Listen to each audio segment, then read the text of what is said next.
7, 6, 5, 4, 3, 2, 1. Vous écoutez Taxi FM, musique, sport, information. Toutes vos passions sont forcément sur Taxi FM. Taxi Presse. Retrouvez tous les jours de 11h à 12h45 Eric Gatan et ses confrères à bord du taxi de la mi-journée. Informations exclusives et coulisses de l'actualité tout azimut. Nos éditorialistes décryptent et commentent l'univers de l'actualité sans concession et sans langue de bois. Taxi Presse, tous les jours de 11h à 12h30 avec Eric Gatan. Taxi Presse. Madame, Messieurs, bonjour à tous. Nous sommes très heureux de vous retrouver ce matin sur la radio Taxi FM Lomé, Taxi Presse de ce lundi 30 juillet 2017. C'est avec Abassi Saka, le patron du journal Le Mania Libéré, et Lomati Sogbe, le patron du journal La Nouvelle Tribune, et Michel Tchadja, le patron du journal Ouara les Vainqueurs. Ensemble, nous analyserons et commenterons les grands sujets de l'actualité aujourd'hui et demain mardi. Le Togo, capitale des sous-régions africaines, CEDEAO, CAC en réunion à Lomé, et puis le clou, c'est la feuille de route de la CEDEAO sur la crise politique togolaise. Quel Togo aurons-nous après le 30 juillet prochain? Nous reviendrons sur le sujet. Et puis on pourra revenir également sur une affaire qui agite sérieusement la faculté de droit de l'université de Lomé, un petit peu aussi la toile, une affaire de fraude et de magouille dans l'organisation de l'examen de certificat d'aptitude à la profession d'avocat CAPA, promotion 2015-2017. Le professeur Woulou Komi est cité comme l'un des éléments au centre donc de cette affaire d'examen du CAPA. Il a réagi sur le sujet. Avec mes confrères, nous nous interrogerons finalement sur ce qui se passe à l'université de Lomé. Il n'y a pas longtemps, on évoquait le cas de Dr Iou Wateba pour l'attribution de points à un étudiant. Aujourd'hui, c'est le professeur Olukomi qui est au centre. Est-ce qu'on devra commencer par s'interroger sur les diplômes que nous avons aujourd'hui? Avec mes confrères, nous reviendrons sur le sujet. Retour en studio avec mes confrères, mais avant de les retrouver véritablement, vous donner une idée des journaux qui sont dans les kiosques ce lundi. On va commencer par le quotidien Togo Matin. Togo Matin qui parle d'aménagement du territoire avec cette table ronde sur la loi portant code foncier et domanial. La rencontre a eu lieu vendredi dernier. Les détails, c'est à découvrir dans le journal Togo Matin à la page 11. Sommet, CEDEAO, CAC, CEDEAO et UEMOA, balle de chef d'État et de gouvernement à Lomé. Vous lirez l'article à la page 6 du journal avec également l'éditorial de notre confrère. Un historique sommet CEDEAO, CAC, 5 leçons que vous découvrirez dans l'éditorial à la page 3. Énergie électrique, la CEB fête ses 50 ans, l'article à découvrir dans le journal. Et puis, politique avec Jerry, Tama, meeting du net dans les plateaux, l'étape de la préfecture d'Amou la semaine dernière. Le confrère en parle. Et puis, à l'étranger, l'actualité politique au Mali avec la présidentielle. Ibeka et Soumaïla Sissé pour le deuxième tour. C'est une interrogation du confrère, rassurez-vous. Et puis, un mot sur la Ligue africaine des champions. Nous sommes là en sport football. Oroya de Conakry et l'AS Togoport proche de l'élimination, écrit notre confrère Togo Matin. Il y a le quotidien Liberté qui revient sur le sommet de la CEDEAO, mosquée profanée à Agoué à Sieyé, meeting empêché, Lomé en état de siège, température politique à jour J-1, c'est ce que vous découvrirez dans le journal Liberté à la page 3. Et cette affaire d'examen du CAPA, professeur Komi Oulou, réagit et démonte les accusations de fraude. Je comprends que vos motivations sont politiques, déclare-t-il dans sa mise au point, que vous découvrirez dans le journal Liberté à la page 4. Prison civile du Togo, la saisine des juridictions supérieures par les détenus compromise. Pourquoi? C'est ce que vous découvrirez dans le journal Puis Futur et les effets futurs des changements climatiques. Une Côte d'Ivoire qui tousse, c'est le rhume pour toute l'UEMOA, écrit notre confrère Liberté. Le billet hebdomadaire, le correcteur ce matin dans les kiosques, évoque donc les sommets qui sont organisés à Lomé. Quel Togo après le 31 juillet? C'est l'interrogation du confrère. Fort, toujours dans la défiance, caravane et meeting de l'opposition réprimés. Annonce donc écrit ce matin le confrère, le collecteur. Vous lirez l'article à la page 3. Avec cette précision du journal, 57 personnes encore en détention. Exclusive, pourquoi les élections n'ont plus de sens au Togo? L'expert en gouvernance électorale Jean-Jacques Teko dit tout. Vous lirez son interview à la page 4 du journal. Et puis, 50e anniversaire de la CEB, le DG Karimou Chabi Sika dresse le bilan et annonce de nouveaux chantiers. Vous découvrirez cela dans le journal Le Correcteur. L'autre billet hebdomadaire, le Libéral, parle aussi du sommet conjoint. La CEDEAO et la CEEAC s'unissent contre le terrorisme et l'insécurité. Présidence de la CEDEAO, 7,9 sur 10 pour Faure Gnassingbé selon un sondage. Le confrère nous propose d'ailleurs l'intégralité de ce sondage. Donc, l'éditorial du journal CEDEAO, un bel exemple d'intégration sous-régionale. L'article est à lire dans le Libéral. Et puis, Aimé Ekpe reconduit à la tête de l'OTM. L'article est dans le journal. Un mot sur le sport, le foot avec la Ligue africaine des champions. L'AS Togoport tombe après Toria, 2-1. Voilà pour le billet hebdomadaire, le Libéral.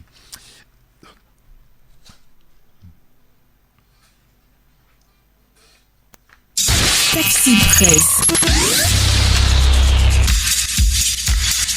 Le dernier journal avec nous ce matin, c'est Nouvelle Opinion. Nouvelle Opinion qui parle du prix de la paix, de la concorde et la stabilité. Le Togo pour 3 sommets en 2 jours, écrit notre confrère, qui publie la photo du président nigérien Muhammadu Buhari, accueilli à son arrivée à Lomé par son homologue togolais, Faure Gnassingbé.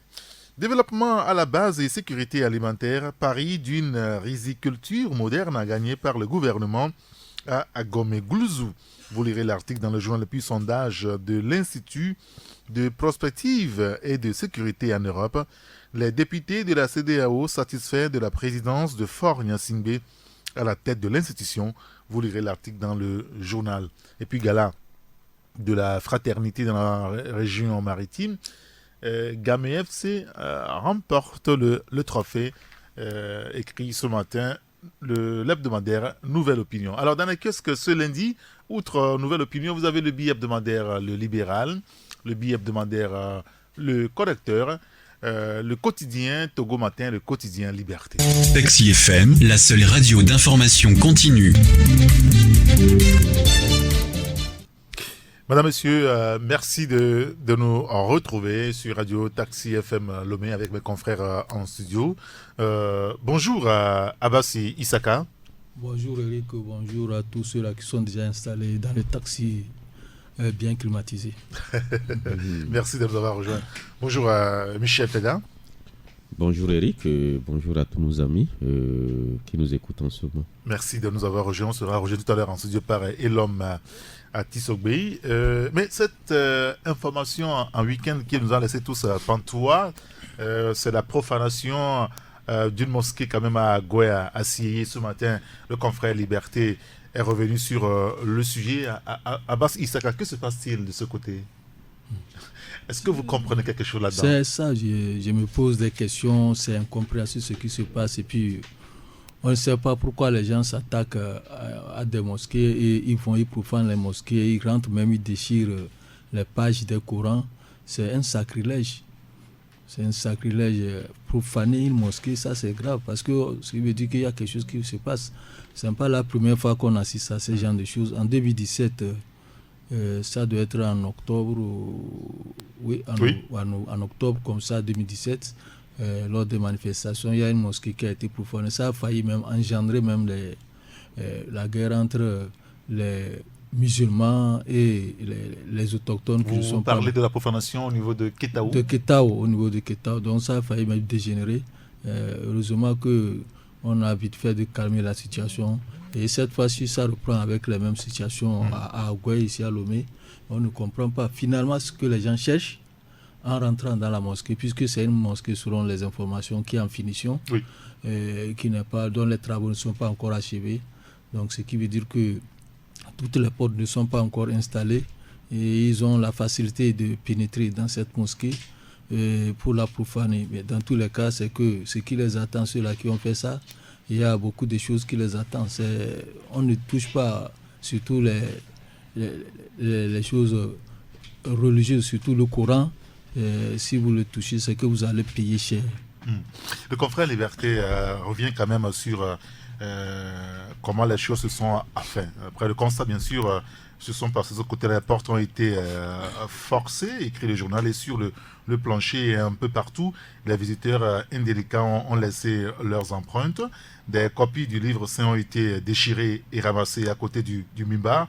La chaire a prêché, les verres médicaux de l'imam cassés, plein d'autres copies du Coran chiffonnées puis accrochées aux grilles de la clôture, ainsi qu'un peu partout dans la cour. La gendarmerie a été requise et un constat des faits a été effectué en présence d'un huissier de justice qui les a consignés à toute fin utile. Naturellement, une enquête sera diligentée à ce sujet. Mais est-ce que ce n'est pas grave, Michel? Mais c'est grave à partir du moment où on agresse, ou disons, on porte atteinte à un lieu de culte. Parce que vous agressez en ce mot Dieu. C'est des actes que nous devons condamner avec toute l'énergie possible, parce que ceux-là qui l'ont fait, on ne les connaît pas pour le moment, mais ça veut dire qu'ils se sont attaqués à une communauté, la communauté musulmane. Visiblement, ce ne sont pas des visiteurs ordinaires, ce sont des voleurs, je vais dire. Non, ça veut dire que c'est des gens bien organisés, ils savent ce qu'ils voulaient faire, et ils l'ont fait. C'est qu'ils portent atteinte à une communauté, à un courant religieux. Et c'est dangereux. Parce que, actuellement, dans les esprits, on se demande, mais quelle sera la réaction des fidèles qui peut-être ont l'habitude d'aller dans cette mosquée, ou les gens qui s'apprêtaient à aller dans cette mosquée. On s'attend, on craint que eux aussi réagissent. De quelle manière, je ne le sais pas. Mais c'est comme ça, j'imagine. C'est comme ça, je vois. Et c'est pourquoi les autorités doivent faire tout pour vraiment démasquer ces gens-là. Parce que sinon, ça fait le deuxième acte. Après qu'on ait saccagé aussi une mosquée à Ketao. Ça prend de l'ampleur alors. Et donc, on doit faire en sorte que les auteurs soient démasqués. S'ils ne sont pas démasqués, mais nous risquons de vivre d'autres faits similaires. Et d'attirer finalement des gens qu'on ne veut pas voir chez nous. Voilà. Vous comprenez? Non, je comprends. Parce que ça là, c'est des actes qui appellent d'autres actes que personne ne peut maîtriser. Et il faut identifier ces gens-là. Mais si on ne le fait pas, c'est que nous vivons dans l'inquiétude. Parce que vous vous rappelez que certains se sont organisés pour attaquer nos confrères en France, tout simplement parce que ils ont caricaturé le prophète. Ici, c'est la parole du prophète qui est déchirée. Comprenez? Donc, il faut que les autorités compétentes fassent un effort pour démasquer ces genres de voyous. Auquel cas... Parce que ce sont des voyous. Oui, auquel cas, puisque c'est une bande on peut les qualifier d'une bande de voyous. Parce que aller poser un acte pareil, ça relève de la voyoucratie, à mon avis. Et si on ne fait pas un effort pour les identifier et les tirer les oreilles, comme on le dit chez nous, ma foi, il y a de quoi être inquiet. Elon, bonjour, merci de nous avoir rejoints. Êtes-vous aussi inquiet par rapport à ce qu'on a vécu ce week-end, dans la nuit de vendredi à samedi? Parce qu'il y a eu une prière vendredi soir à 19h, comme dans plusieurs mosquées. Et puis le lendemain, à 5 heures, quand les fidèles sont venus pour prier, on fait le constat macabre, finalement, on peut le dire. Bonjour Eric et bonjour à tous les auditeurs. Merci. Et bonjour aux confrères également. Moi, je suis quand même estomaqué de la façon dont ces choses se passent parce que c'est la deuxième fois en l'espace de 8 mois qu'une mosquée est saccagée. Ça interpelle parce que c'est vrai que le gouvernement a condamné, mais il faut maintenant sortir de cette série de condamnations pour pouvoir apporter de vrais résultats des enquêtes qui sont ouvertes, parce que là maintenant on ne comprend plus rien. Je vous fais une confidence. Vous constatez aujourd'hui dans le pays que toutes les mosquées en construction sont suspendues. Et aujourd'hui, oui, mais faites le constat, c'est-à-dire sortez dans la rue, posez la question à des gens qui sont en train de construire des mosquées, ils vont vous dire que pour une raison ou une autre, on est passé suspendre la construction ou la poursuite du chantier. Et sans autre mesure, c'est-à-dire qu'on commence à vous poser des questions, quel pays vous finance, etc. Et qu'est-ce que vous voulez faire ici, et passez me voir à la division des cultes, etc. Il y a beaucoup de choses qui se passent, c'est-à-dire que vous posez la question à des musulmans, ils vous le disent. Mais dans tout ça, vous constatez aujourd'hui que l'Union musulmane du Togo ne réagit pas. C'est-à-dire que c'est ce qui est assez scandaleux aussi. C'est-à-dire que vous défendez les intérêts d'un groupe de d'une communauté, d'un groupe de personnes. Mais quand ces personnes ont des problèmes, vous ne dites rien.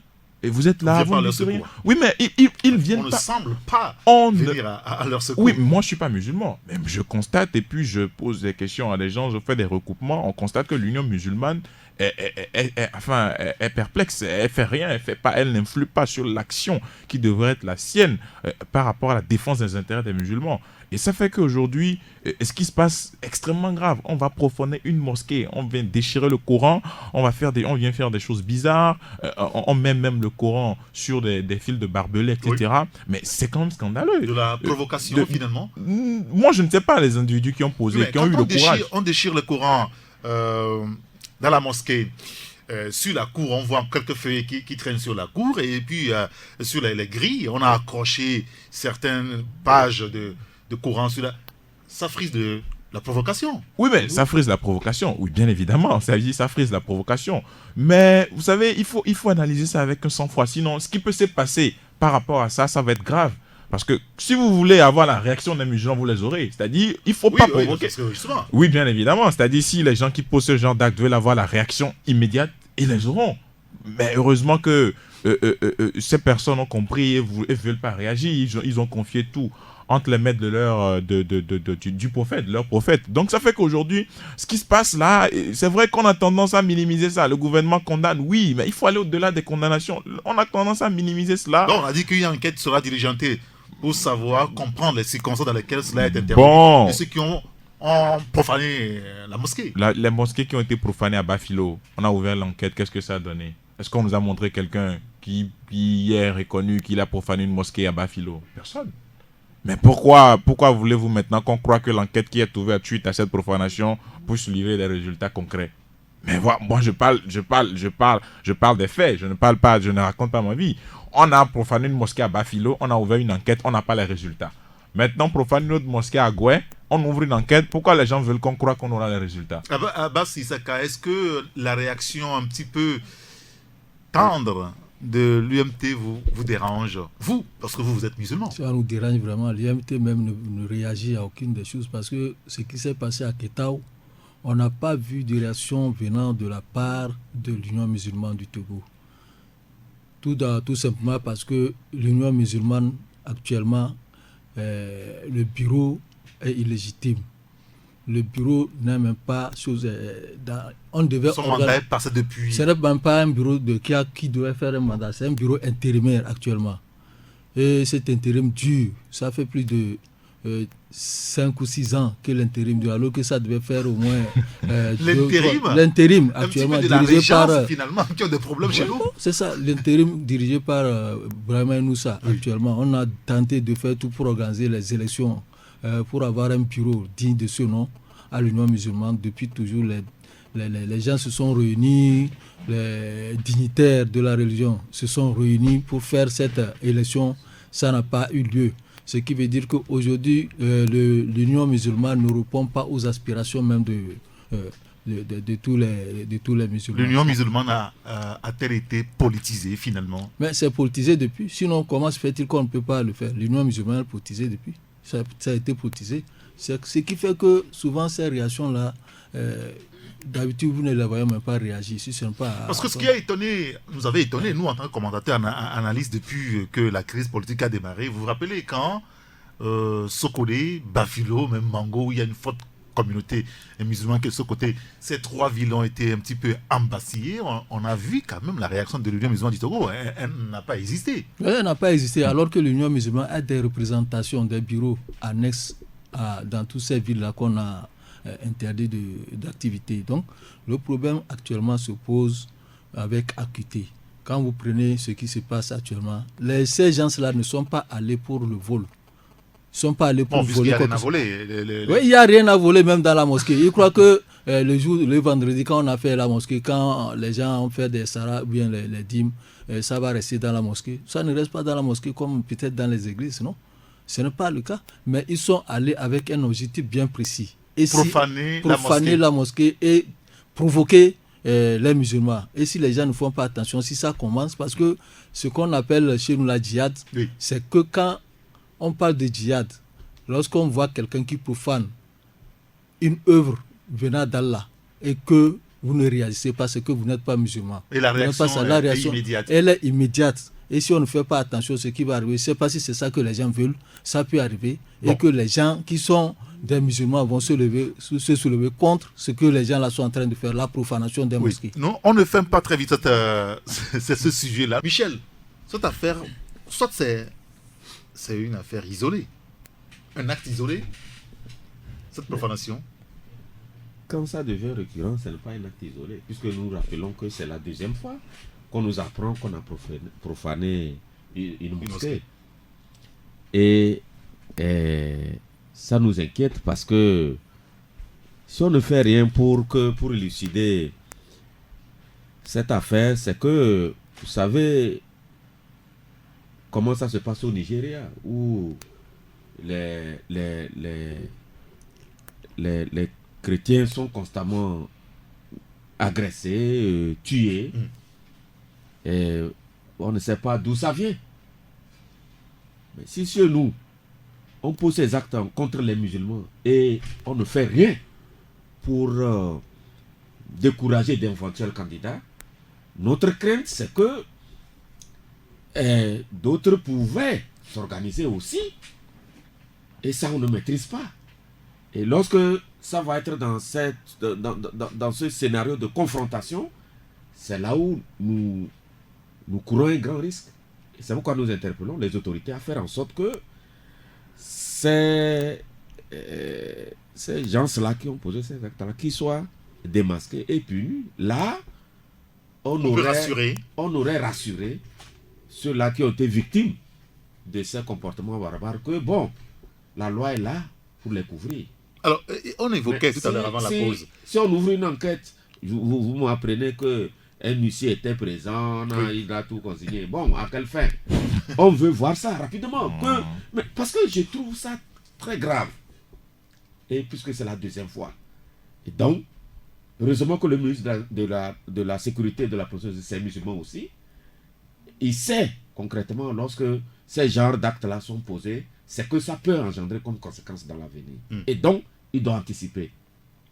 Il est un homme de la sécurité. Depuis qu'il est dans les FAT, c'est ce qu'il fait. Il sait faire lutter contre l'insécurité et le grand banditisme. Et je pense que c'est un défi à lui. Il doit aider de là où il est à faire en sorte que ces criminels-là soient démasqués. Sinon, vraiment... Tout à l'heure, avant la pause, Isaka évoquait le cas de l'Union musulmane du Togo. Aujourd'hui, certains musulmans ont le sentiment qu'ils ne sont pas suffisamment défendus par l'UMT. Ah oui, ça se sent depuis des années, ça se sent.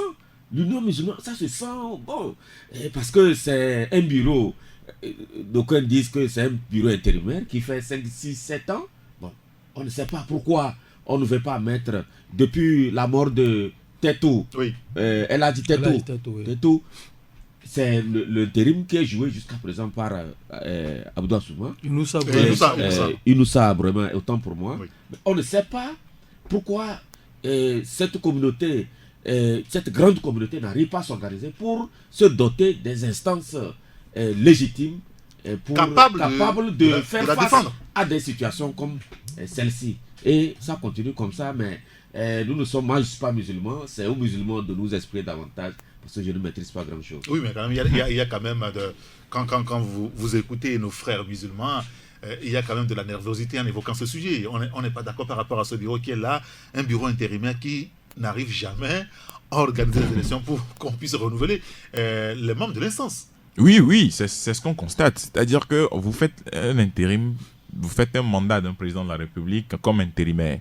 Et on a du mal à organiser une élection juste pour remplacer le défunt président. Vous rappelez que dans ce pays, il y a cela quelques années, on a tenté d'organiser une élection au niveau de l'UMT. Oui. On a eu toutes les réactions possibles jusqu'à ce qu'on décide d'annuler cette élection-là. Mais aujourd'hui, le sentiment au niveau des musulmans, c'est que l'Union musulmane ne défend plus valablement leurs intérêts. Ça, je ne suis pas musulman, mais quand vous interrogez les gens et par rapport aux actions qui sont posées ici et là, vous constatez que les musulmans ne se retrouvent plus à travers l'Union musulmane du Togo. Aujourd'hui, les gens ont des problèmes. Les gens sont en train de construire des mosquées, ils ont des problèmes, ils font recours à l'Union musulmane, ils ont toutes les difficultés pour que l'Union musulmane défende valablement leurs droits, leurs intérêts. Alors, vous nous apprenez tout à l'heure également que toutes les mosquées en construction... Il y a certaines mosquées dont les travaux sont suspendus pour des raisons d'État. Donc voilà. Donc aujourd'hui, quand vous apprenez ça et que l'Union musulmane du Togo ne sort aucun communiqué, ne fait pas un travail de lobbying pour pouvoir ouvrir ou bien défendre certains intérêts, vous constatez qu'il y a un problème. Et par ailleurs, le débat aujourd'hui aussi doit se situer au niveau politique. Et quand vous prenez toutes les confessions religieuses aujourd'hui, il y a un problème. C'est-à-dire, on a accusé l'Église catholique d'être proche du pouvoir, on accuse les couvents d'être proches du pouvoir, on accuse, comment vais-je dire, l'Église des Assemblées de Dieu, toutes les congrégations religieuses d'être proches du pouvoir, on accuse l'UMT d'être proche du pouvoir, mais finalement, les chefs traditionnels proches du pouvoir, mais finalement, on se rend compte que toutes les confessions religieuses et les rites traditionnels sont déclarés proches du pouvoir. Et la CVJR, dans l'une de ses recommandations, a dit qu'il faut dépolitiser le débat sur la chefferie traditionnelle. C'est dans l'une des recommandations. Oui. Par rapport à la chefferie traditionnelle qui est politisée. Et quand vous prenez juste cet aspect de la chose, vous comprenez que le truc s'est métastasé, que c'est rentré dans toutes les officines religieuses, jusqu'à tel point que quand vous voulez aujourd'hui parler de l'UMT, si vous touchez à quelqu'un, on va vous dire que c'est le protégé de telle personne qui est au pouvoir. Mais finalement, on ne va pas pouvoir poser valablement des actes allant dans le sens des intérêts des communautés. On va rester là parce que telle personne est mon parrain, c'est lui qui a tout fait pour que je sois ici, donc je dois d'abord défendre ses intérêts avant de voir si je dois défendre les intérêts de ma communauté. Et donc, ce qui se passe aujourd'hui, c'est quand même grave et scandaleux pour que l'autorité ne puisse pas réagir de façon convenable, se limite à un simple communiqué. Et on dit que le gouvernement condamne, oui, on a lu le communiqué, on a appris sur les réseaux sociaux, oui, mais finalement, le gouvernement pose quoi comme acte concret? Le jour où on a eu un acte, on a eu le deuxième acte la dernière fois, si jamais il y avait un troisième, moi je ne souhaiterais pas être à la place des autorités, parce que quand les gens vont commencer à se rendre justice, on ne va pas savoir ce qui va se passer.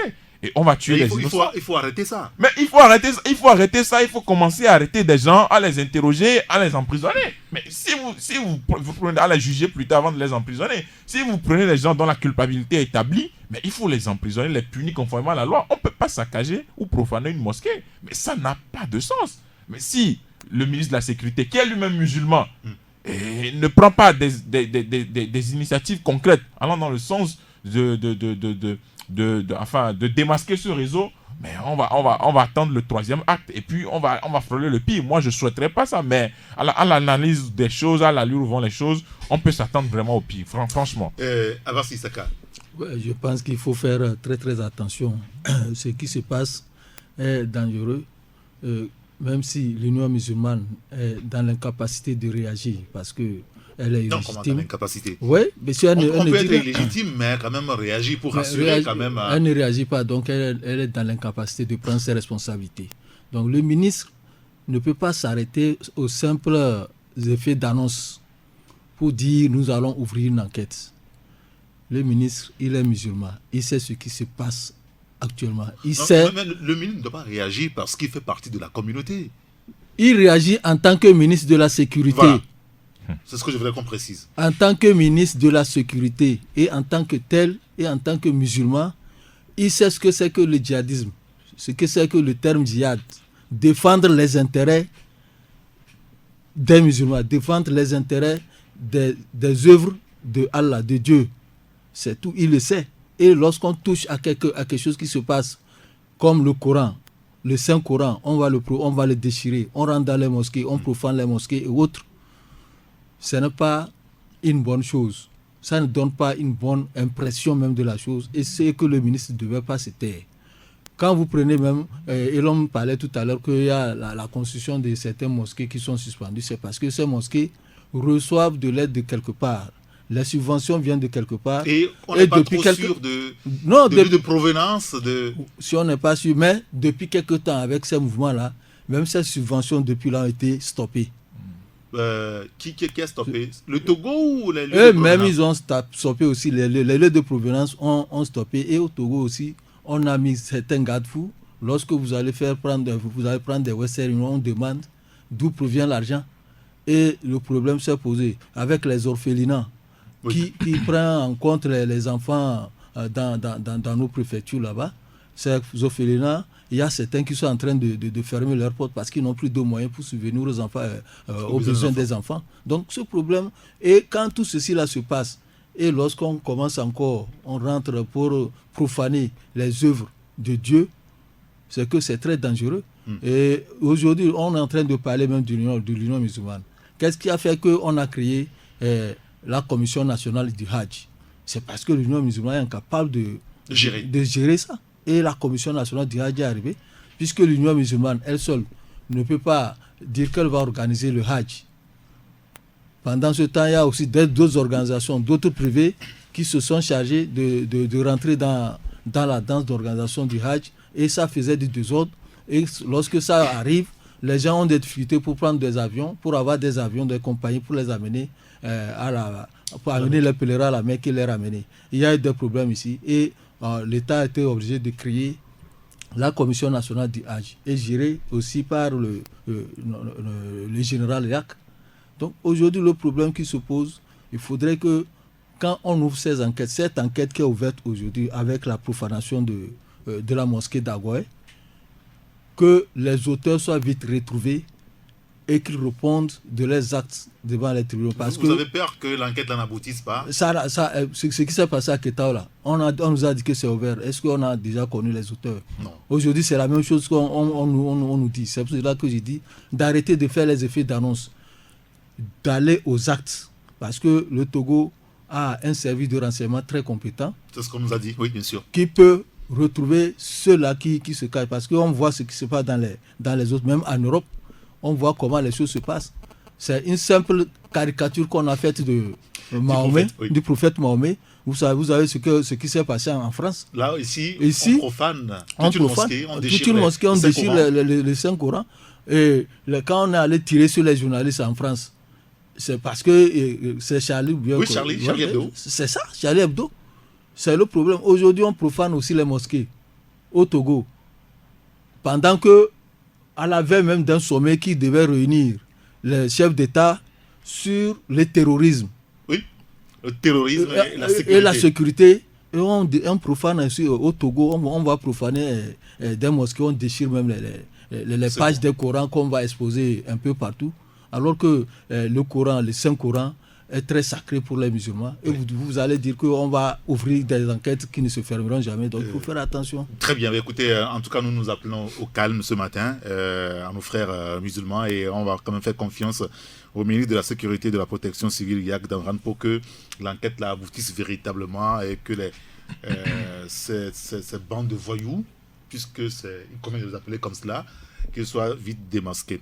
Alors, on va aborder notre sujet très rapidement, c'est cette affaire d'examen de capacité qui se passe à l'université de Lomé. Alors, nous, ce qui nous intéresse, parce qu'il n'y a pas longtemps, on évoquait ici une affaire qui a conduit à l'arrestation du docteur David Non, de Iou Wateba, c'est bien ça. Iou Wateba, Majesté. Et puis il y a David Dossé, entre-temps aussi, qui a été écouté par le service de renseignement. Son fils, beaucoup plus. Alors, après Iou, Majesté, pour une supposée attribution de notes à un étudiant, c'est le cas aujourd'hui du professeur Woulou, commis, accusé d'avoir favorisé certains étudiants au niveau de l'examen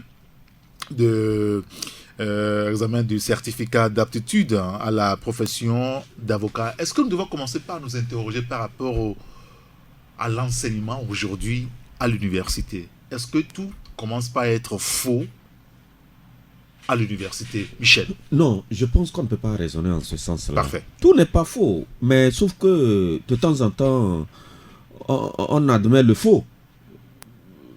On accepte le faux pour passer. C'est ça qui est inquiétant. Et quand vous prenez le tableau de l'université de Lomé, nous, quand on était là-bas, c'était l'université du Bénin, à notre temps, on savait les facultés dans lesquelles, à tout moment, il y avait des rumeurs de tricherie, tout ça, là, si c'est pas la médecine, c'est le droit. Et jusqu'à ce jour, ça continue comme ça. Jusqu'à ce jour. Jusqu'à ce que la tricherie, des gros dossiers se révèlent. La tricherie, c'est les étudiants. Oui. On triche. Voilà. Mais ici, le phénomène s'est déplacé. Oui, c'est une suite logique. Ça semble être déplacé. Oui, c'est une suite logique. Ça veut dire que ce qui se fait dans les facs de droit, c'est sorti de ce cadre-là pour aller sur un terrain où ces étudiants qui sont de là, ce qu'ils ont envie de faire dans la vie, en tout cas professionnelle, ça suit aussi là-bas. Puisque c'est une affaire de CAPA. Oui. Donc c'est ceux qui sont aptes à devenir des avocats pour demain. Et voilà que on parle des notes frauduleusement attribuées ou faussement attribuées. Honnêtement, je ne maîtrise pas ce dossier, mais quand ces situations arrivent, c'est que c'est déplorable si cela s'avérait, en tout cas, juste, c'est déplorable parce que le professeur Woulou, c'est pas n'importe qui. C'est un intellectuel de haut niveau qui est beaucoup admiré dans l'opinion. Et si lui aussi se prête à ce genre de situation, là, c'est le comble atteint. Il s'est défendu quand même ce matin dans les colonnes du journal Liberté. Je pense qu'il y a quelques... sa mise au point circule également sur les réseaux sociaux. Mais est-ce que ça ne pose pas un problème de fond? Parce que le problème de fond est là. Et normalement, que ce soit ce dossier ou bien le dossier dossier Wateba ou dossier Kames, dossier Kames qui ne sont pas vite vendus, tout ça là, le ministre des enseignements supérieurs, de l'enseignement supérieur devait quand même les faire appel pour les écouter et éclairer davantage l'opinion. Parce que ça donne l'impression comme quoi dans l'enseignement supérieur au Togo, il y a de la bouillabaisse. Et ça ne... C'est la question que je vous ai posée premièrement. Est-ce qu'on n'est pas en train de décrédibiliser finalement les diplômes universitaires au Togo? Bon, quand vous êtes dehors, quand vous apprenez ce genre d'affaires, vous êtes tenté de penser ainsi. Mais ce que je dis, c'est que on ne peut pas globaliser cela. Parce que c'est vrai, il y a de mauvaises graines un peu partout, mais globalement, l'éducation, la formation à l'université, il y a des gens qui sont, en tout cas, qui travaillent, qui ont leur diplôme d'une manière méritée. On ne peut pas les coller tous l'étiquette d'avoir des diplômes frauduleux ou non. L'université, il y a des facultés où les doyens font un effort, les chefs de département font un effort pour que vraiment les étudiants aient de bons diplômes, c'est-à-dire ceux qui méritent des diplômes. Mais ailleurs, pourquoi vous nous posez pas la question? Pourquoi c'est en droit et en médecine que ça se passe comme ça tout le temps? Il faut vous poser la question. Pourquoi c'est dans ces facultés-là où on dirait que c'est une lutte de caste? Quelqu'un était professeur, son fils doit le remplacer après. Tout ça là, vous comprenez? Donc, c'est peut-être l'occasion pour le ministre de l'enseignement supérieur de mettre de l'ordre dans tout ça. S'il ne le fait pas, comme chez nous, bon... Vous savez, le Togo vit une situation actuellement, c'est que il y a des situations où il faut expliquer, on n'explique rien. Et on laisse le commun, le Togolais commun ou le Togolais lambda aller à ses propres commentaires. C'est dangereux pour une société comme ça. Et l'homme à Tisogwe, je repose la même question. Est-ce qu'on n'est pas en train de décrédibiliser les diplômes universitaires? Donc, comme Michel l'a dit, je ne vais pas prendre le débat sous cet angle parce que, quoi qu'on dise, les diplômes togolais sont en Afrique de l'Ouest, les diplômes togolais sont des diplômes de qualité. Oui, mais jusqu'à ce qu'on nous renseigne que, voilà, les professeurs peuvent quand même attribuer des notes aux étudiants frauduleusement et tout ce qu'on voit. Oui, bien évidemment, il y a eu une affaire à la faculté de médecine. N'oubliez pas qu'il y a de forts soupçons également sur le baccalauréat aussi. Oui. Dans ce pays. Oui, il y a eu l'affaire de la médecine. Maintenant, c'est l'affaire du CAPA, certificat d'aptitude à la profession d'avocat. Et moi, c'est une affaire que je ne maîtrise pas du tout. J'ai lu l'affaire dans les journaux. J'ai lu la réaction du professeur Wolu. À vrai dire, quand vous confrontez les deux versions, vous avez du mal à vous retrouver. Sans vous mentir, il faut que vous ayez l'œil de lynx pour lire véritablement et comprendre le dossier, parce que le professeur Oulou s'est défendu, oui, par rapport aux articles des confrères, mais il y a quelque chose qui manque, c'est-à-dire que quand vous lisez les deux versions, vous vous rendez compte qu'il y a quelque chose qui manque, c'est-à-dire vous ne comprenez pas grand-chose au dossier. Et le professeur Oulou, ce matin, disait que ce sont des motivations purement politiques. Hein. Bon, moi... C'est comme ça qu'il se défend, je veux dire. Oui, bon, moi je ne vais pas rentrer dans ces considérations, je veux rester dans le fond du débat. Mais, sauf que le professeur Wolo a dit que comme l'affaire est devant la justice, il ne voudrait pas se prononcer sur le fond. Et il voudrait juste relever certaines choses. Il a dit dans sa publication que comme l'affaire est devant la justice, il aimerait faire économie du fond du dossier. Oui. C'est le fond qui nous intéresse. Moi, c'est le fond qui m'intéresse. Je ne veux pas donner des habillages politiques à la chose. Allez-y. Est-ce que le truc est avéré? Moi, absolument, je n'en sais rien. Bon, maintenant, on a les deux versions. C'est à nous de confronter les versions pour donner la vérité à l'opinion, ou bien pour situer l'opinion sur la véracité ou non des faits qui sont reprochés au professeur Wolo. Et moi, quand je lis les deux versions, je vous dis que je ne comprends absolument rien de l'affaire. Ce que je vois, c'est que il y a quelqu'un, ou le professeur qu'on accuse d'avoir attribué des notes de façon frauduleuse à des gens. Et il y a d'un autre côté le professeur Lou qui se défend en disant que ça a été toujours je sais pas, une habitude au niveau du jury, oui. Quand il y a de ces genres de notes, de repêcher des gens qui sont proches de la moyenne et que maintenant avec le système LMD ça se fait matière par matière. Bon, il va falloir que la justice puisse nous situer si véritablement il y a eu manipulation de notes, etc. En comparaison avec ce qui se faisait d'habitude, si c'est la première fois que ça a été fait, il faut que la justice nous situe sur la base des éléments de preuve qui lui ont été fournis.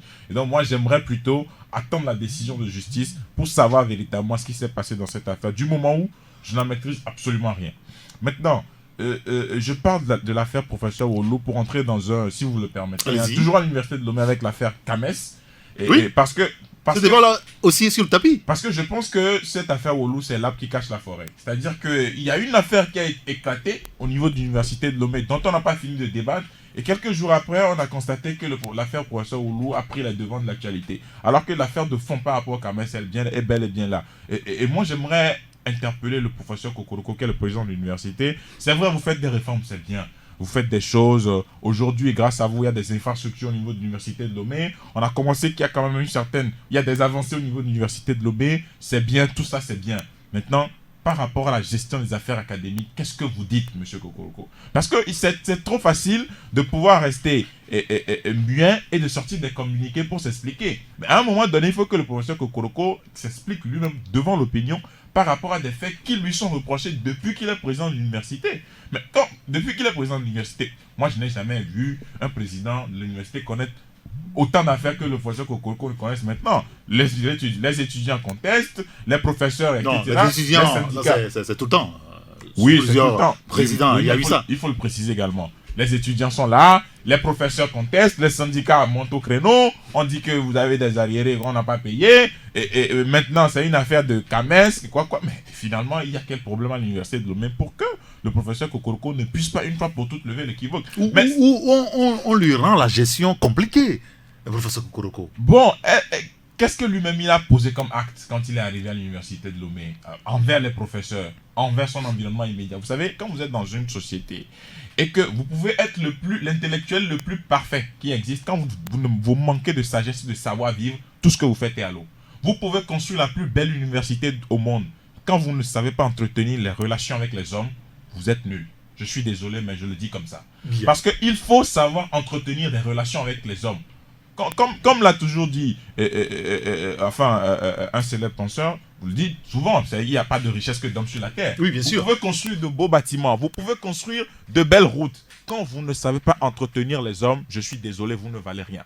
Mais dans vos rapports avec l'humain, quand vous savez que la personne qui est même le plus petit, il peut être le plus petit que vous, que votre personne, quand vous le prenez sur un piédestal, le même piédestal que vous le considérez, il vous dit bonjour, vous lui répondez en avec même temps, la même ferveur. Aucun professeur n'a dit que le professeur Koroko lui a manqué du respect et que l'environnement, l'entretien, le rapport qu'ils ont est scabreux, par exemple. Je me rappelle que sur ce plateau, il y a un professeur qui est arrivé un jour, bien sûr, pour t'expliquer sur un début de grève à l'université de Lomé.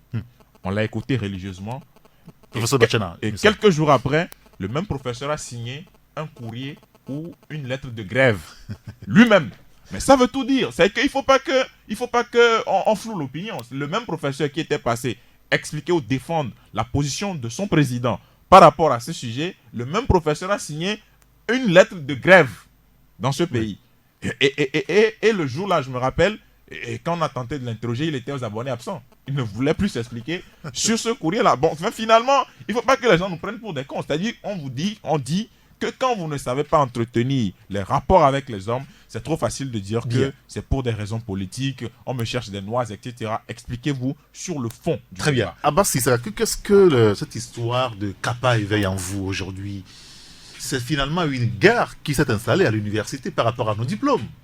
Oui, c'est une guerre qui s'est installée. Je pense qu'il faudrait même revoir au niveau de la fonction publique, repartir voir est-ce que les gens qui sont là ont le vrai diplôme sorti de l'université. On a fait ça, mais il faut le refaire encore. Parce que c'était devant nous, on avait même jugé des douaniers qui ont acheté les diplômes universitaires. Oui, lorsqu'on devait mettre en place l'OTR. Avant l'OTR, on a jugé des douaniers comme ça.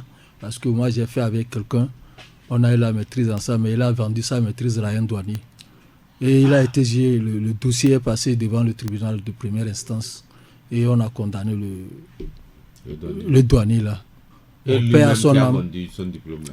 Mais il exerçait en tant que juge. Actuellement, il est là. Je ne peux pas donner son nom. Lui-même est juge. Il est juge. Il est juge. Il a cédé son diplôme. J'ai dit, on a fait ensemble de la première année jusqu'à la maîtrise.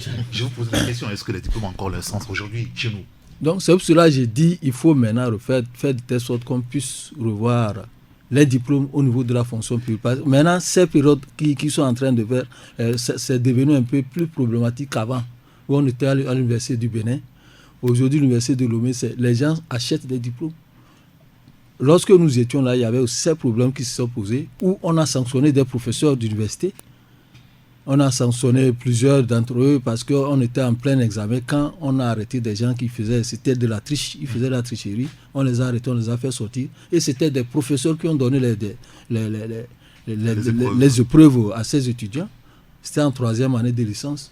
Et on les a arrêtés. Les fonctionnaires et les enseignants ont été sanctionnés. À vie même, ils ne sont plus repris. Bon, certains sont devenus actuellement des avocats parce que quand tu es professeur à l'université, tu peux après tout, en même temps sans passer par le CAPA, être avocat. Et ils sont actuellement avocats en fonction. Donc tout ceci là, le problème qui se pose actuellement par rapport au CAPA, c'est un problème de règlement de compte. Règlement de compte politique entre les professeurs. Parce que même quand tu prends l'intervention de la réaction de Wolu, on a l'impression qu'il a fait un droit de réponse qu'il n'a pas remis au journal qu'il a publié.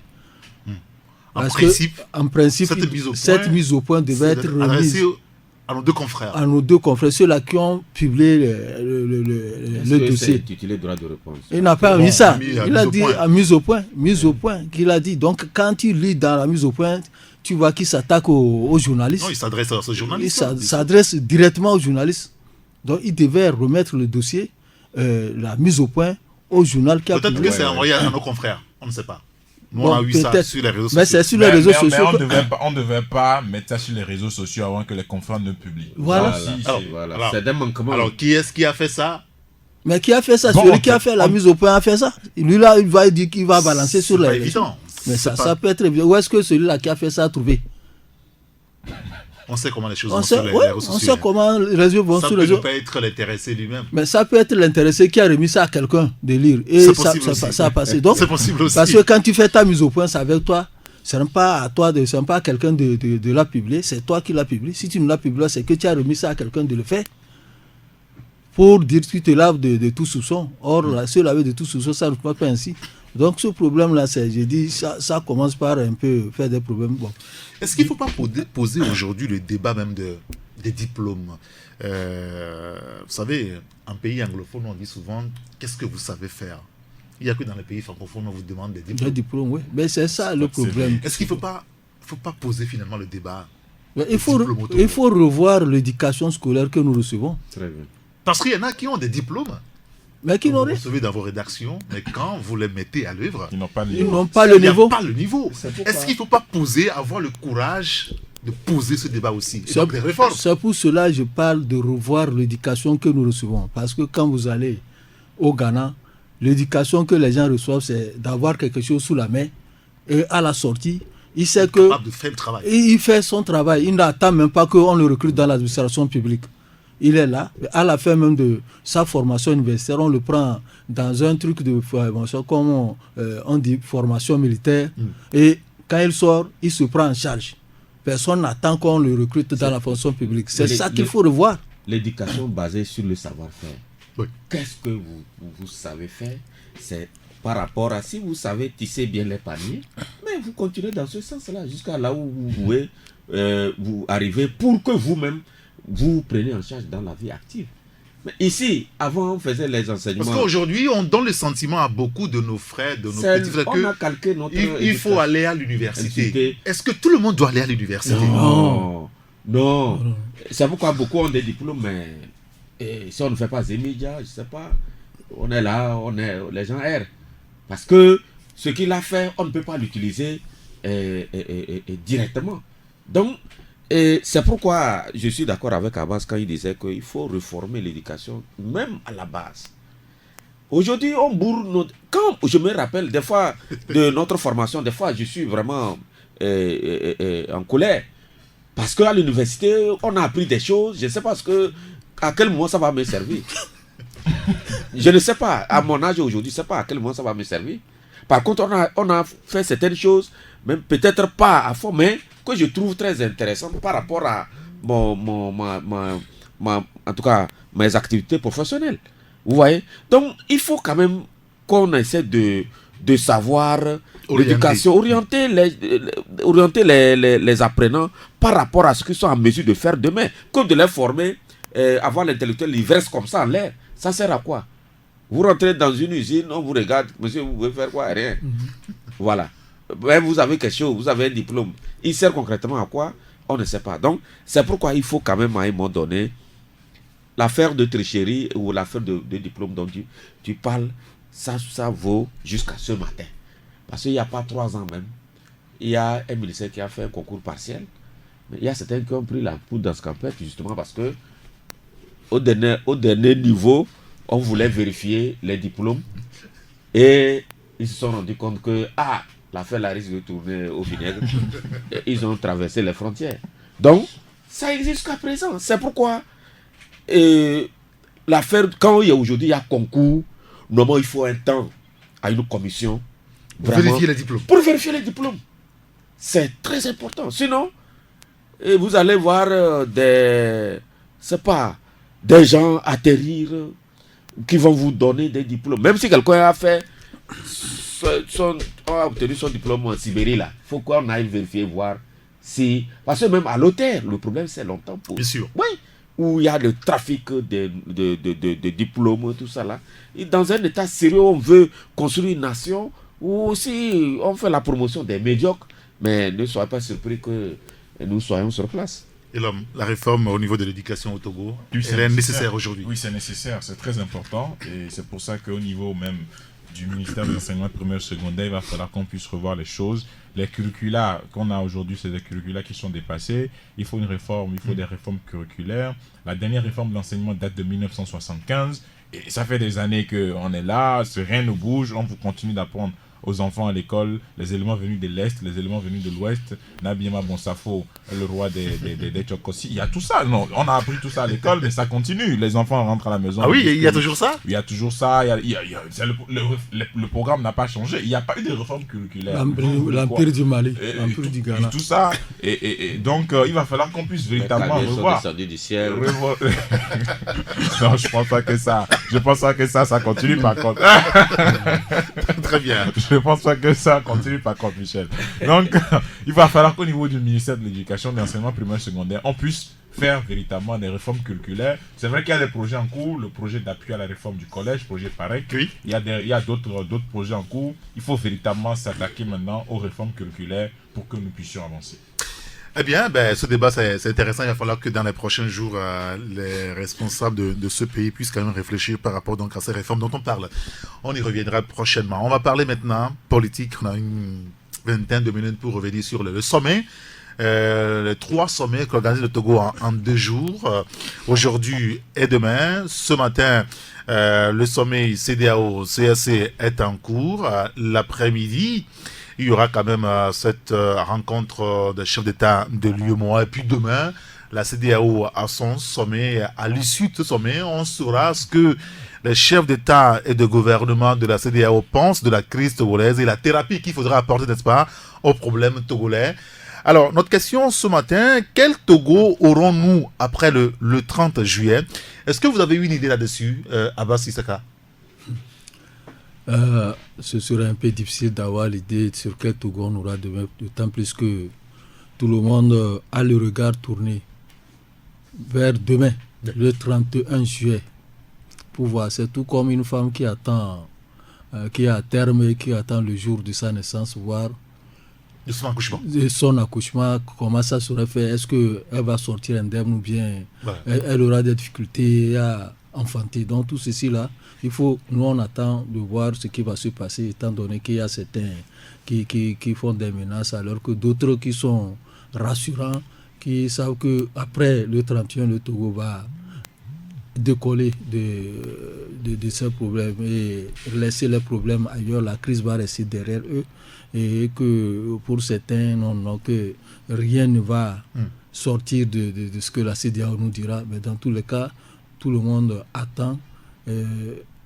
Dans le scepticisme ou bien dans l'optimisme, nous devons attendre ce que la CEDEAO va nous décider. Parce que, étant donné que nous, les Togolais, entre nous, on a été incapables de gérer nos propres problèmes et que c'est des chefs d'État de l'étranger qui sont obligés de prendre ce dossier en main, on ne pourrait qu'attendre.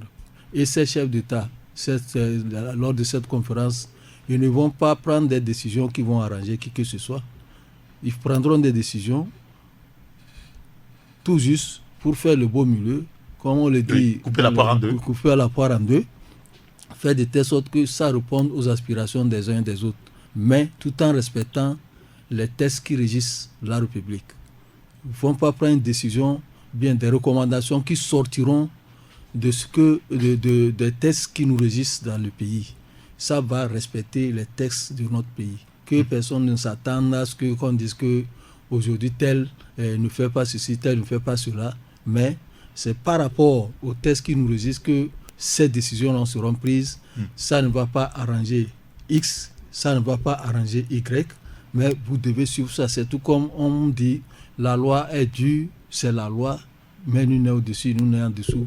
On doit se soumettre et ce qui va sortir, tant que nous-mêmes on n'a pas pu prendre nos responsabilités et faire de telle sorte qu'on puisse nous résoudre nos problèmes, parce qu'il y a une crise de confiance entre nous.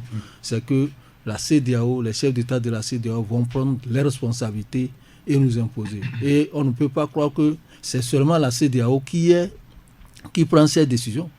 Lorsque les recommandations vont sortir, elles engageront même l'Union africaine, parce que à tout moment, Macron faisait a référence à l'Union africaine. Il y aura les Nations Unies qui seront dedans. L'Union européenne, ça les engagera parce que tout le monde se réfère à la Commission nationale, à la Commission de la CEDEAO. Donc les décisions vont engager celui qui va dire que ça ne m'agrée pas et qui va engager certaines... En tout cas, au niveau de la coalition, le message en ce sens est clair. Si nous ne sommes pas d'accord, en tout cas si la décision de la conférence des chefs d'État et de gouvernement ne nous agrée pas, on dira non. Et ça, on est en train de voir demain soir, lorsque les conclusions seront annoncées. D'ailleurs, Michel, la semaine dernière, on a vu quand même cette communication entretenue par le ministre Gilbert Bawara. Vous en avez parlé un petit peu dans votre journal jeudi passé. Et le ministre Bawara, lui, il annonce déjà la fin de la crise politique au Togo. Ah oui, c'est ce que nous avons tous suivi. Toi aussi, tu as suivi. Bien sûr. Ministre. Voilà. Je pense que on a été tous enfants quand une maman est dans la cuisine. Les enfants attendent avec impatience qu'elle sorte avec un bon mets. Bien sûr. Pour déguster. Actuellement, maman c'est CEDEAO dans la cuisine. Et je pense que en tant que tel, les Togolais attendent qu'elle sorte avec un bon plat pour le bonheur des Togolais. Ça, pour être beaucoup plus sérieux, je voulais dire que aujourd'hui, on ne doit pas être inquiet, puisque la CEDEAO a pris le temps d'écouter l'opposition, la coalition des 14. Elle a écouté également le pouvoir. Et elle a aussi rappelé qu'elle n'inventera rien, qu'elle n'imposera rien aux Togolais. C'est sur la base de ce que les uns et les autres ont dit que la CEDEAO tranchera, dans le respect des institutions et le cadre légal. Vous comprenez? Et comme tel, mais en tant qu'une nation souveraine, le Togolais ne devait pas s'inquiéter, parce que la CEDEAO tranchera dans le respect de la souveraineté du pays. Et c'est en ce sens que je comprends le ministre Bawara qui rassurait les Togolais, contrairement à ceux qui appellent à la psychose, ceux qui font des sorties menaçantes. Il n'y a pas de raison. Est-ce que ce sont des sorties menaçantes? Et je rappelais que... Est-ce que ce sont des sorties menaçantes? Oui, mais il y a des gens qui commencent à menacer depuis, qui ont commencé à menacer depuis que si la CEDEAO ne va pas dans le sens des aspirations du peuple, nous sommes en droit de dire, mais quel peuple? Mais la C14 a son peuple. Mais UNIR aussi a son peuple. C'est pourquoi il faut faire attention quand on parle du peuple. Vous comprenez? Et donc, c'est des sorties, à mon avis, menaçantes. Mais rassurez-vous, je ne pense pas que la CEDEAO, c'est ce soir ou demain matin que les chefs d'État peut-être prendront leur décision. C'est déjà fait. À mon avis, c'est déjà fait. Oui, naturellement, parce que quand on écoute le ministre Bawara, oui, c'est déjà fait. On a le sentiment qu'il c'est déjà calé. Il connaît la teneur déjà calé de la décision de la CEDEAO. Ce n'est pas ici sur une radio ou sur un plateau de télé que quelqu'un va influencer les chefs d'État. C'est absurde. C'est enfantin de réfléchir comme ça, ou c'est en sortant dans un coin de Lomé. Non, c'est déjà fait. Les gens là, ils ont pris le temps de nous écouter. Ils ont des gens sur place qui nous suivent de très près. C'est sur la base des rapports c'est sur les bases des rapports qu'ils vont prendre leurs décisions. Et demain, les chefs d'État ne vont que exposer ce qui a été fait. Ce n'est pas ici ils vont décider de quoi que ce soit. Donc, et puis, personne n'a le pouvoir d'influencer les chefs d'État dans leur prise de décision. Donc, c'est pourquoi moi je dis que nous connaissons très bien. Maman CEDEAO va nous servir un bon plat. Naturellement, il y aura des enfants récalcitrants qui pourront peut-être dire que ce plat ne sera pas. Oui, des enfants tout le fait qui vont toujours. Oui, il y a toujours il y a toujours ça. D'accord, très bien. Et là, Mathis Ogbe, est-ce que demain ou mercredi matin, nous aurons un Togo nouveau? C'est ce à quoi on doit s'attendre aujourd'hui. Bon. Ou que le chemin est encore dur? Bien malin qui saura prédire l'avenir. Je pense qu'on est à quelques heures du 31 juillet. Oui, bien sûr. On ne va pas se lancer dans des jeux de pronostics comme au football. Et c'est demain. Et il faut attendre juste que les recommandations sortent. On avisera. Parce que ce qui importe aujourd'hui, c'est de pouvoir concilier les deux parties par rapport à l'idéal commun qu'est notre pays, afin que nous puissions, une fois pour toutes, sortir de cette crise. Non, on sait que la conciliation chez nous est quasiment impossible depuis un bon bout de temps. Si on pourrait s'entendre, on l'aurait déjà fait. Oui. Ça veut dire que la CEDEAO va imposer des choses aux Togolais. Non, alors qu'il faut, quand on imposera, est-ce que ça sera quand même le gage de sortie de crise? Il ne faut pas prendre le débat sous ce CEDEAO va nous imposer. Voilà. La CEDEAO ne nous imposera pas. Elle, sur la base de ce que nous-mêmes nous avons voulu, ce que la C14 chante tout le temps, la CEDEAO a ça. Ce que le pouvoir dit tout le temps, la CEDEAO a ça. La CEDEAO va imposer quand même sa décision à prendre maintenant, parce que les deux camps ont eu le temps quand même de s'entendre sur ce sujet. Ils n'ont jamais réussi. Dans une négociation, il faut perdre un peu, gagner un peu, ça c'est clair. Oui, mais en réalité, c'est-à-dire qu'on a choisi un facilitateur, Nana Akufo-Addo, qui s'est plié en quatre et qui a quand même essayé de résoudre le problème. Ça n'a pas marché. Mais finalement, la CEDEAO a pris à bras le corps le problème. On dit, bon, finalement, on va écouter les parties pour pouvoir trouver une solution. Je pense que la CEDEAO a écouté toutes les parties à ce jour. Et la CEDEAO a dit, lors du prochain sommet, vous aurez ma position par rapport à votre crise ou à votre débat. Et je pense que le 31 juillet, c'est-à-dire demain, il va falloir qu'on puisse se rendre à l'évidence que c'est la CEDEAO qui parle et que c'est l'institution sous-régionale qui est en train de trouver des solutions à notre problème que nous-mêmes, nous n'avons pu à un moment donné régler. Donc, voilà, si la CEDEAO va imposer quelque chose, moi je n'en sais rien. De toutes les façons, demain, à l'aune des recommandations qui sont issues, nous allons pouvoir analyser tout ça à tête reposée pour savoir exactement ce qui s'est passé réellement jusque-là pour que la CEDEAO puisse demander cela. Mais ce qui est important aujourd'hui, c'est de pouvoir, comme je l'ai dit, régler le problème pour que le Togo sorte gagnant. Le Togo sortira-t-il gagnant de cette affaire-là, finalement? Abbas Issaka. Oui, finalement, c'est le Togo qui doit sortir gagnant parce que les autres qui s'agissent, je pense que c'est des causes partisanes qui sont en train de pourquoi est-ce que vous parlez des gens qui s'agitent? Il s'agit d'un débat qui concerne le Togo.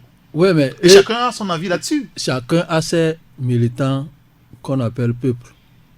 Donc, on ne peut pas dire que si la décision n'agrée pas le peuple, on met en garde la CEDEAO. On fait on met la pression sur la CEDEAO. On ne peut pas mettre la pression sur les chefs d'État de la CEDEAO. La décision dont les gens pensent, peut-être qu'on va dire qu'on va obliger Faure Gnassingbé à écrire noir sur blanc pour dire je ne serai plus candidat en 2020.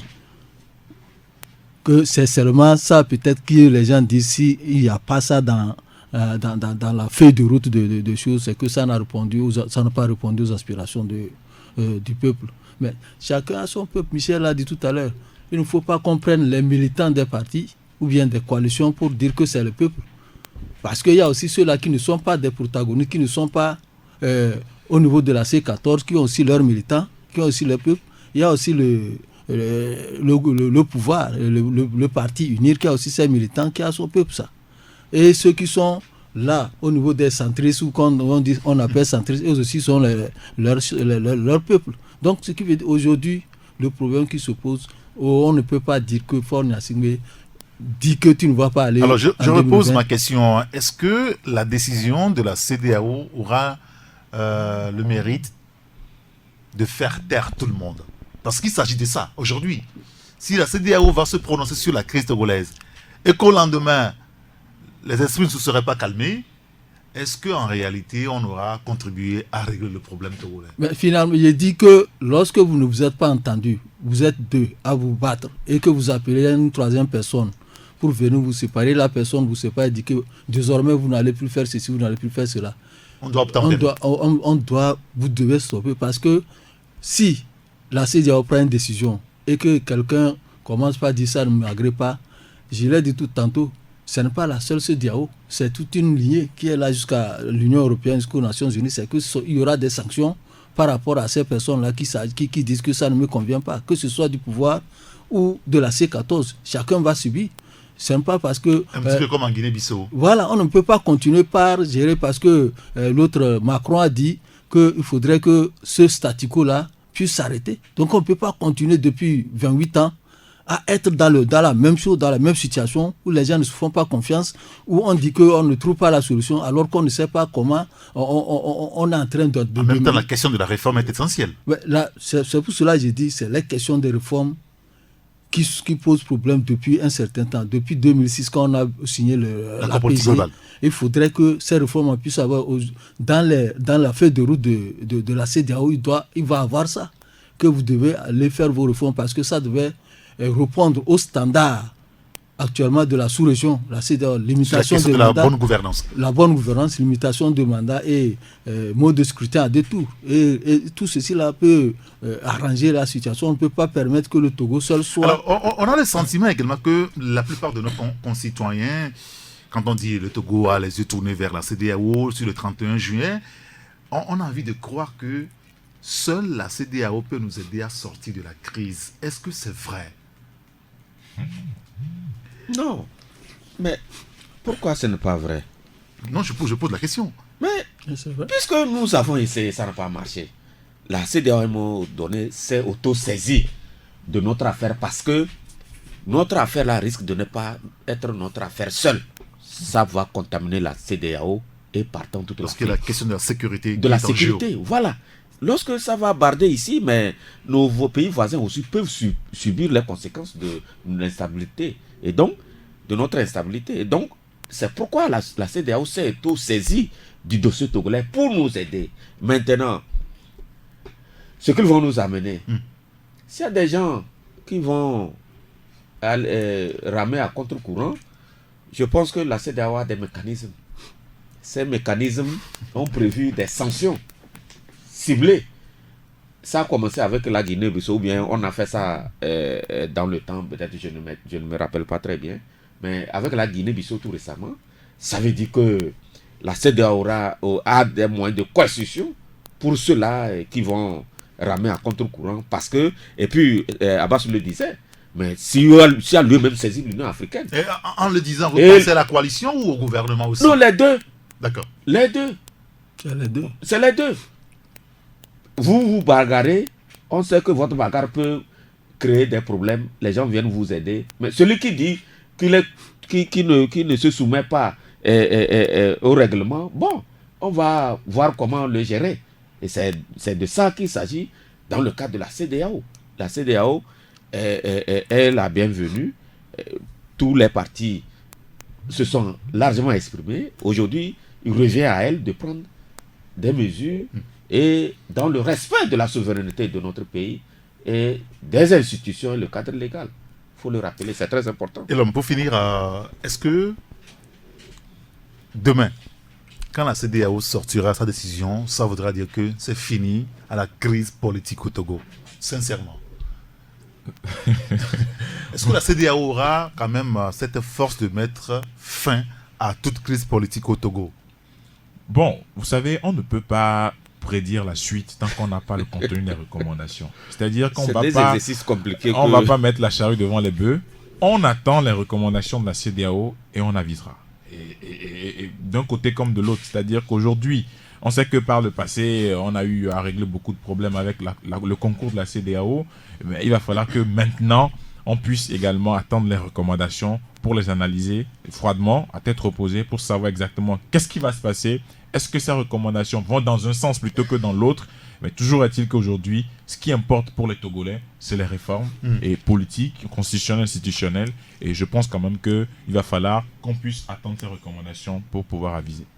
Très bien. Ben, écoutez, monsieur, merci beaucoup. Donc, on va attendre sagement la CEDEAO demain et on verra ce qu'elle nous sortira. Ouais. Elle sortira ce qui va arranger le Togo et non les partis. Parce qu'elle a dit qu'elle n'est pas là pour un camp, ni pour un camp, ni pour un autre. Très bien. Ce qui veut dire que la CEDEAO est là pour travailler dans le sens de l'apaisement, dans le sens de préservation de la paix dans notre pays et dans la sous-région. Parfait. Messieurs, merci beaucoup. Abbas Isaka, le patron du journal Le Libéral. Non, qu'est-ce que je raconte? Le Mania Libéré. Merci à Elom Atisogbe, le patron du journal La Nouvelle Tribune. J'ai quelque chose qui m'a balancé sur Le Libéral. Merci à Michel Tchadia, le patron du journal Ouara le Vainqueur. Merci également à Jeff Prosper qui est sur la coordination technique. Appelez-moi Saint-Régato. À demain. Toujours une longueur d'avance. Toujours une longueur d'avance. Taxi FM.